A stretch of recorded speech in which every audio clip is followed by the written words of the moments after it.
How many people live in Iran, by the way? I don't know the population. At all? No, I don't know the population. You don't know the population of the country you seek to topple? How many people live in Iran? 92 million. Okay. Yeah. How could you not know that? I don't sit around memorizing population tables. Well, it's kind of relevant because you're calling for the overthrow of the government. Why is it relevant whether it's 90 million or 80 million or 100 million? Why is that relevant? Because if you don't know anything about the country... I didn't say I don't know anything about Okay, what's the ethnic mix of Iran?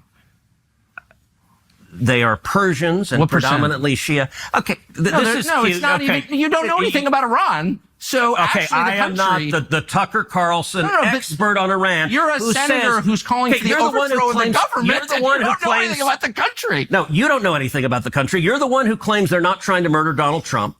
You're the one who can't figure out if it was a good idea to kill General Soleimani, and you said it was bad. You don't believe they're trying to murder Trump. Yes, I do. Because you're not calling for military strikes against them in retaliation. And if you really believe that... We are carrying out military strikes today. You said Israel was. Right, with our help. I said we. Israel is leading them, but we're supporting them. Well, you're breaking news here because the U.S. government last night denied, the National Security Council spokesman Alex Pfeiffer denied on behalf of Trump that we were acting on Israel's behalf in any offensive capacity. No, we're not bombing them. Israel's bombing them. You just said we were. We are supporting Israel. High stakes. You're a senator. If you're saying the United States government is at war with Iran right now, people are listening. Okay. What a mess. What a mess. If you guys haven't already watched the podcast, go ahead. Spend the time. Take 2 hours out. Maybe while you're traveling to and from work. It is a complete disaster. What you just watched right now, this small clip should concern every single one of you. Every single one of you. Ted Cruz is a sitting U.S. senator publicly advocating for the overthrow of the Iranian government. And he couldn't even answer the most basic questions about the country. He didn't even know the population, didn't know the ethnic makeup. And when called out on it, he dismissed it like it didn't even matter because it doesn't matter to them.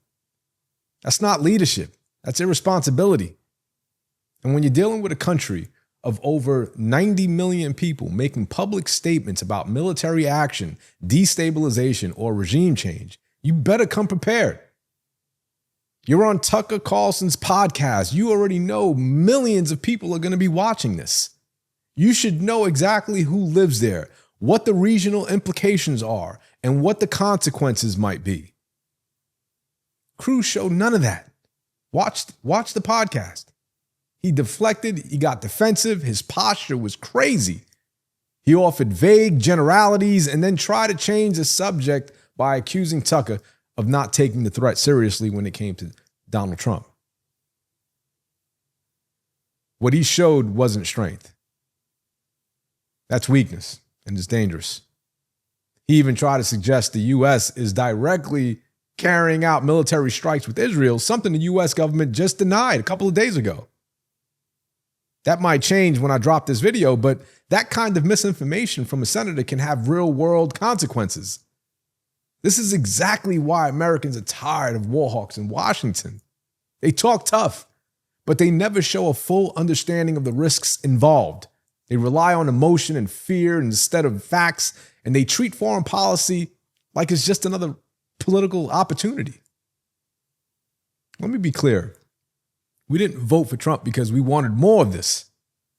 We voted for him because he campaigned on no new wars. That message still matters. And if you are a so-called conservative pushing a military conflict without knowing the basics, you're not aligned with what people actually want.